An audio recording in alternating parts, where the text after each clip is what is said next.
Captive, c'est le nouveau film d'Atom Egoyan, le réalisateur notamment de Calendar, il y a déjà assez longtemps. On attendait son retour. Cette fois, c'est l'histoire de la disparition d'une jeune fille dans un réseau pédophile. Et c'est pas encore le grand retour d'Atom Egoyan. Les trois adjectifs, évidemment, d'abord c'est pédophile, ça c'est certain. Ensuite c'est policier, parce que c'est quand même plutôt une enquête. Et enfin c'est quand même pédant, même si on est un peu méchant en le disant que tout ça est un petit peu trop intellectualisé. Alors Captive, c'est un peu l'intrigue de Prisoners, mais vu par un réalisateur qui se prend pour Brian De Palma, c'est-à-dire qu'il ne traite jamais rien au premier degré.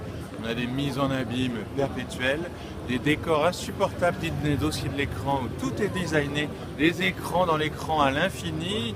C'est tout juste si on peut avoir une scène d'intérieur sans avoir une télé qui reflète elle-même, un écran d'ordinateur qui reflète elle-même, un miroir qui reflète elle-même un téléphone, enfin je vous en passe, il y a des meilleurs.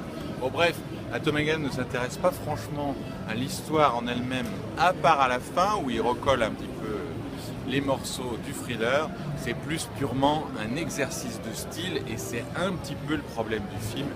Il recite tous les thèmes de son cinéma, c'est-à-dire la perfidie des enfants, l'impuissance des adultes, mais il n'arrive jamais vraiment à en faire un film à part entière, même s'il y a encore à certains moments une certaine virtuosité de l'Atom qu'on aime bien, et c'est pas encore le grand retour d'Egoyan à Cannes.